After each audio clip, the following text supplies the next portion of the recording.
Urgent. A fierce retaliation for the attack on Kyiv struck the enemy with lightning speed.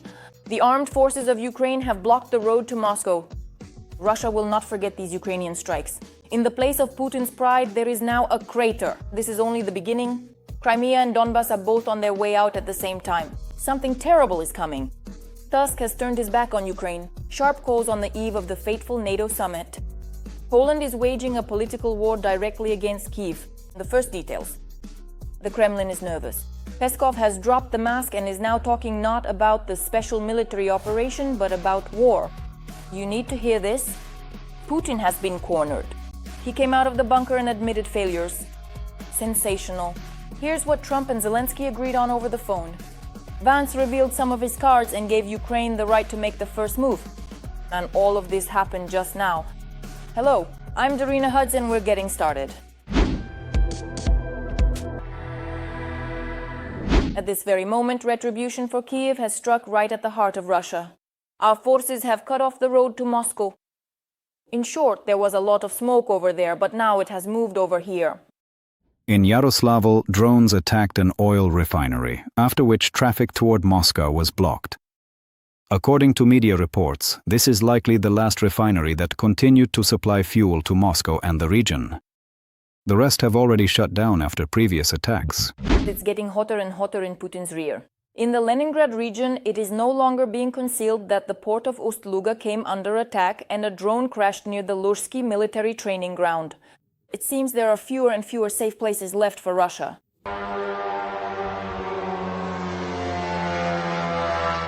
Almost. That was almost.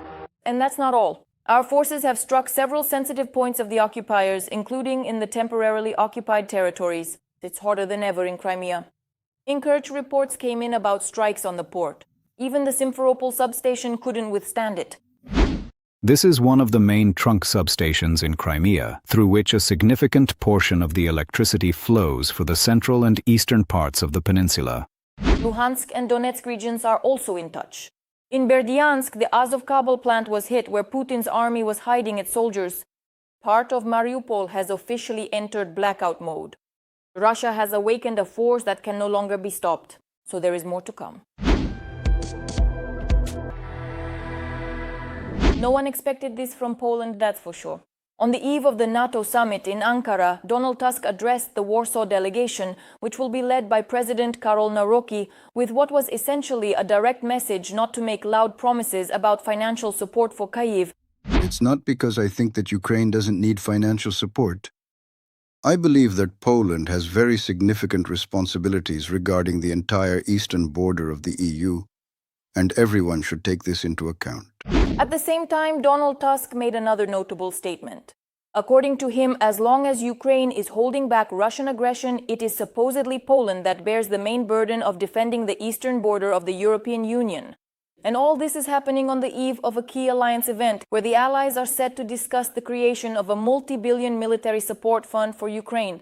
Is this a coincidence, or are we already seeing the first signs of a sharp change in Polish policy? This is the question that now hangs in the air, so we are closely following the developments. Urgent. There is utter panic in the Kremlin offices. Peskov says the special military operation is over. Moreover, for the first time in Moscow, they have started calling things by their real names. They say that the so-called special military operation has turned into a real war. It all started as a special military operation, but now it's a war because behind Kyiv stand Berlin, Paris, The Hague, Oslo, and unfortunately, Washington. And what's most interesting is that Putin's jester has started coming up with excuses for Moscow's major failures. He added that the West is helping Ukraine identify targets using satellites, as well as guiding foreign weapons to Russian sites. According to him, this is one of the key reasons why Russia has not yet been able to achieve victory in the war. Peskov also stated that Ukraine is supposedly capable of anything. At the same time, he believes that Kyiv supposedly is not capable of exerting serious pressure on Russia. But the truth cannot be hidden. Putin himself leaked something shocking.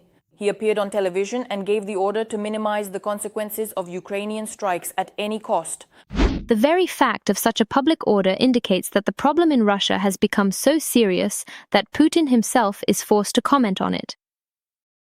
This underscores that the consequences of Ukrainian strikes have become so sensitive that Russian propaganda can no longer cope with them.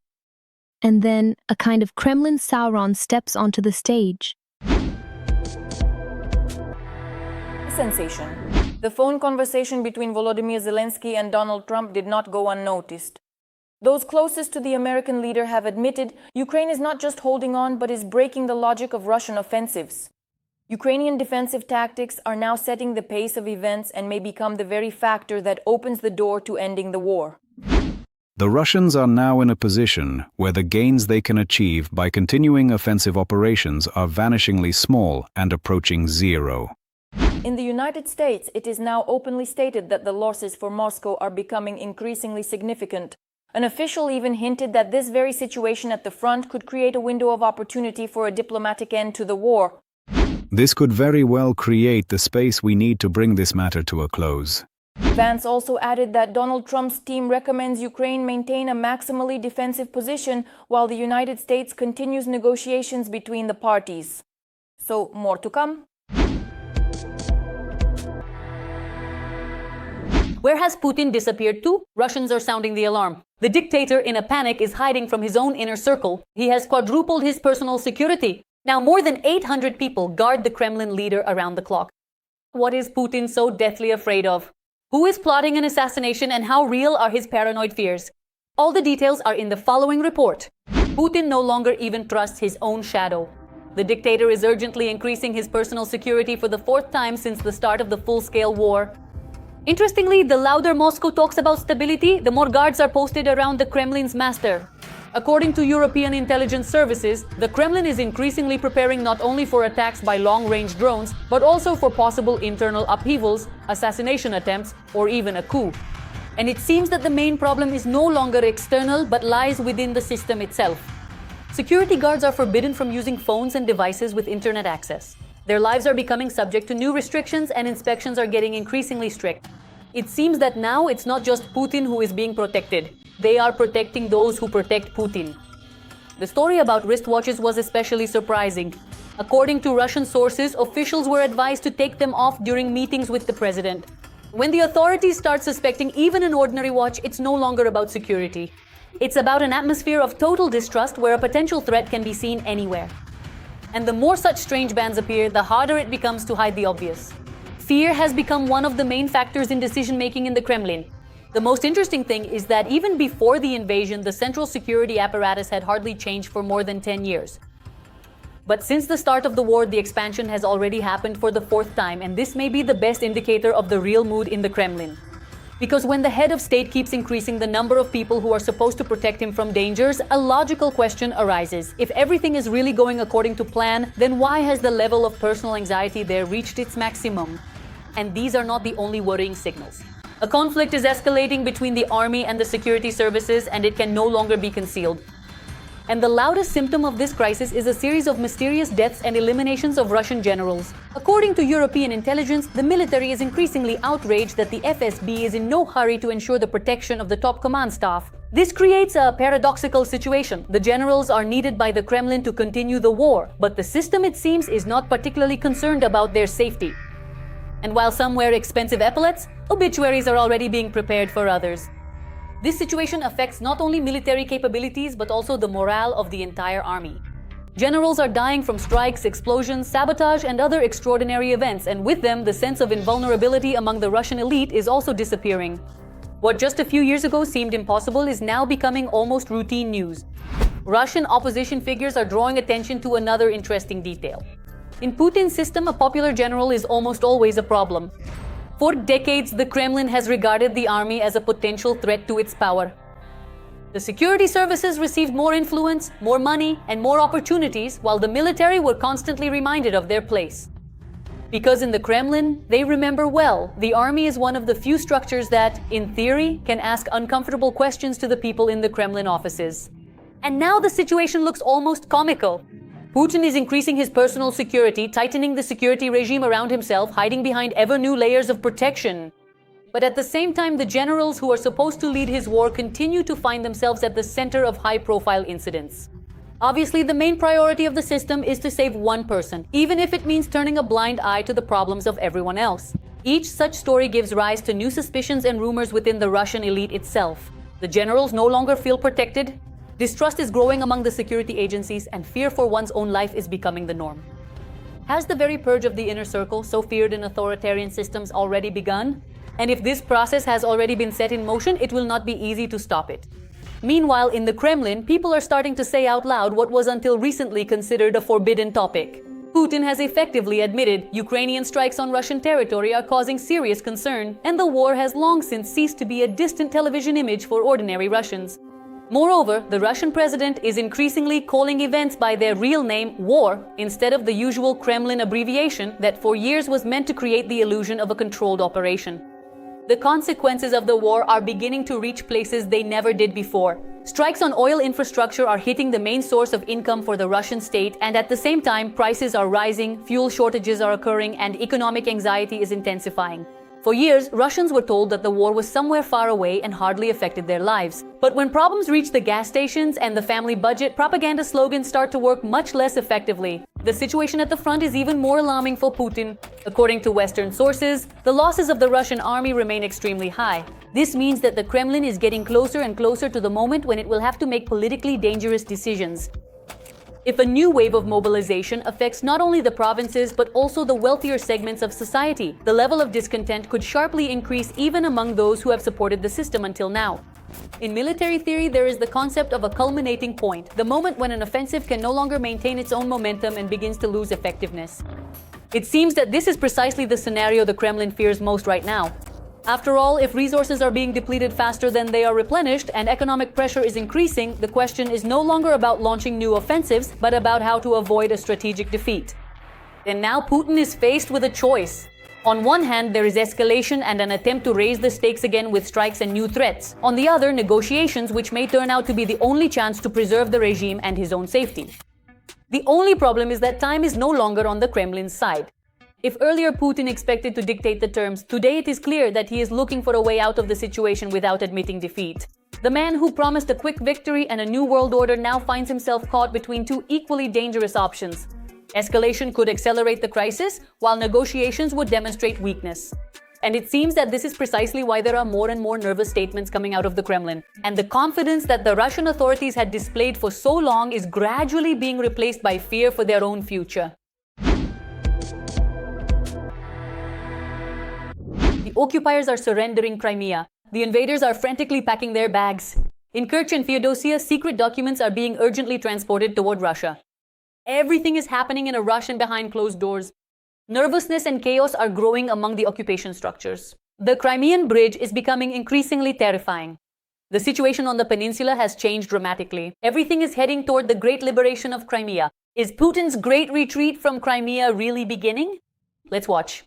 Crimea, time to leave. Very alarming forecasts have suddenly started to appear in the occupation administrations of the peninsula. According to reports from the underground, officials in Kerch and Feodosia received an urgent order. By a specified date, they must remove the most valuable documents, archives, and equipment. Russia was planning to stay on the peninsula forever.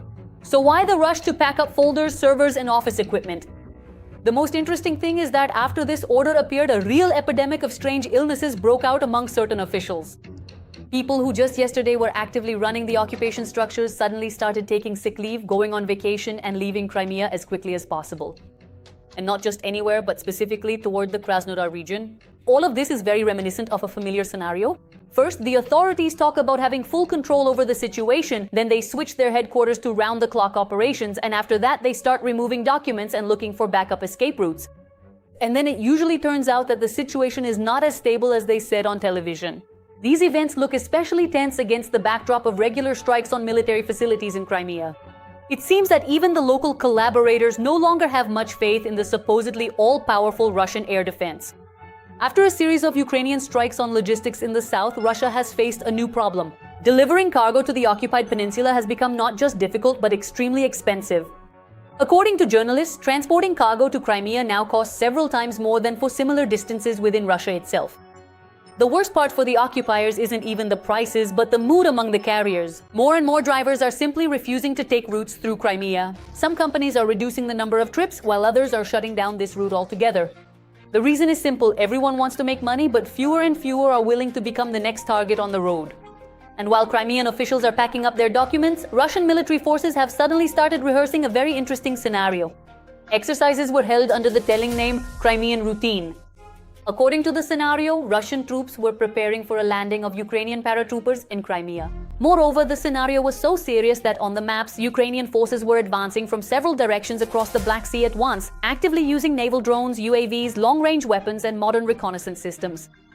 In other words, the occupiers were modeling exactly the course of events that, until recently, Russian propaganda had described as completely unrealistic. Notably, in these exercises, the Russian command posts mostly acted defensively. They did not plan new offensives, did not draw arrows toward Odessa or Mykolaiv, and did not prepare for another push to the west. Instead, they were constructing defensive lines around Sevastopol, Kerch, and northern Crimea. It seems that in the Kremlin, they are increasingly thinking not about how to seize new territories, but about how to hold on to what remains under their control. And while Russian military officers are repelling imaginary Ukrainian landings on their maps, reality is presenting them with a real problem. The electricity is disappearing. After strikes on key substations, part of the occupied Crimea suddenly plunged into darkness. Entire districts of the peninsula were left without power, and along with the electricity, the internet also began to disappear. Important nodes of the power system, through which a significant part of the peninsula is supplied, came under attack. As a result, problems arose simultaneously in several cities and districts. And this once again demonstrates the main weakness of the occupation model. Crimea appears strong only as long as its infrastructure operates without interruption. It is enough to knock out a few key elements and the whole system starts to fail. Most interestingly, the problems were not limited to electricity. Along with it, the internet also began to disappear. Local residents report disruptions in the operation of services, stores, and order pickup points.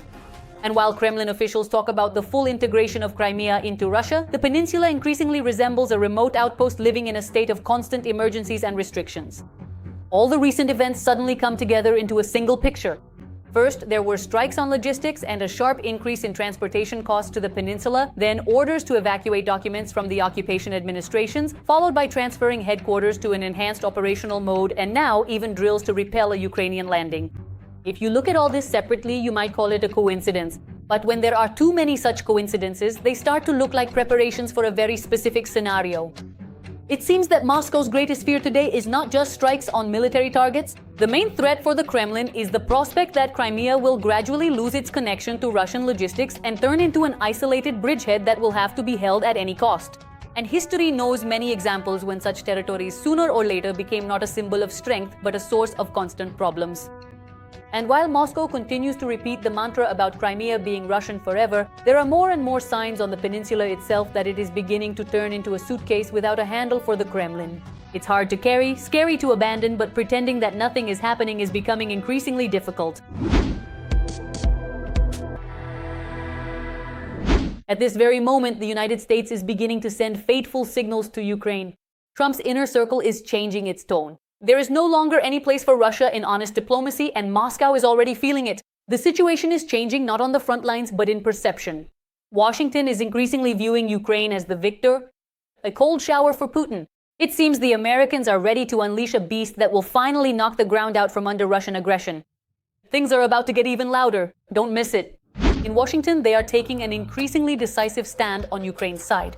A person from Donald Trump's inner circle and former U.S. Special Representative for Ukraine, Keith Kellogg, has essentially admitted the situation on the front is changing not in the Kremlin's favor. Moreover, he stated outright that today he would bet on Ukraine, not on Russia. And for Moscow, this sounds much more dangerous than another package of military aid. After all, we're not talking about a Ukrainian or European politician, but about someone who understands the mood in Trump's camp very well.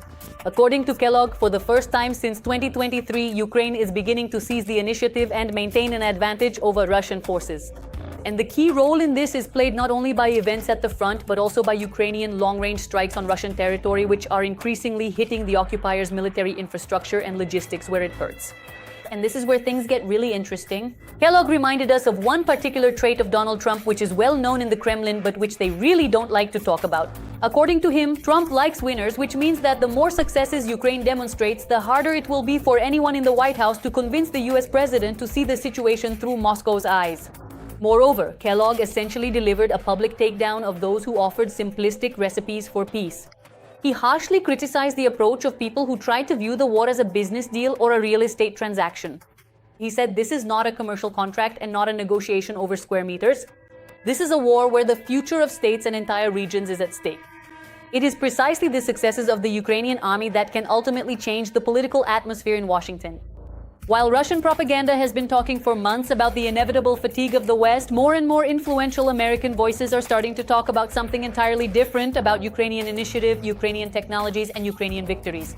And it seems that Kellogg is far from the only one who has started to look at the situation this way. In Washington, statements that come as a cold shower for the Kremlin are being heard more and more often. If previously such assessments could be dismissed as the opinions of individual experts, now they are being joined by people who have spent many years at the top of the American security system. The former head of the Pentagon, Leon Panetta, left no room for double interpretations at all. According to him, Vladimir Putin is incapable of winning this war under any circumstances, and it would be wise for Donald Trump to support the side that will win. And Panetta explicitly named Ukraine as that side. His assessment of recent months' events sounds particularly telling. After successful Ukrainian strikes on targets in the Russian capital, Putin, according to the former head of the Pentagon, has found himself cornered and no longer has a clear understanding of how to proceed. And this is quite symbolic. The man who promised to move the war far from Russia is now forced to explain to his own citizens the explosions, fires, and air raid alerts happening on their own territory. Panetta also points out what the Kremlin tries not to say out loud. In his opinion, the wisest step for Moscow would be to agree to a ceasefire. But the problem is that Putin is unlikely to want to make such a choice.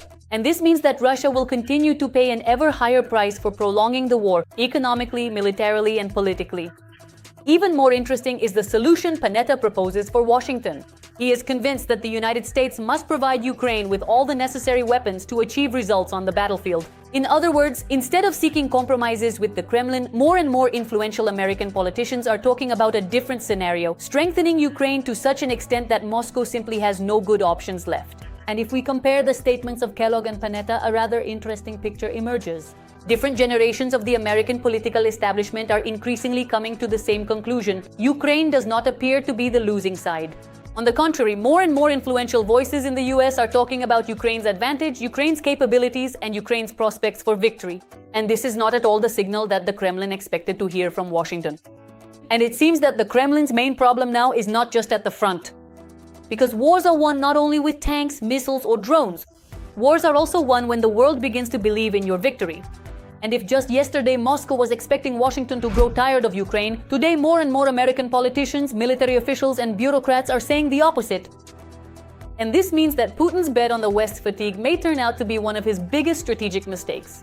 Because while the Kremlin tries to convince the world of its own power, the world is increasingly placing its bets on Ukraine. And for Moscow, this may be the most alarming signal of all those that have sounded recently. With that, we conclude our broadcast. We continue to closely follow the most relevant events right now, so we can be the first to tell you about them. Don't forget to subscribe. See you.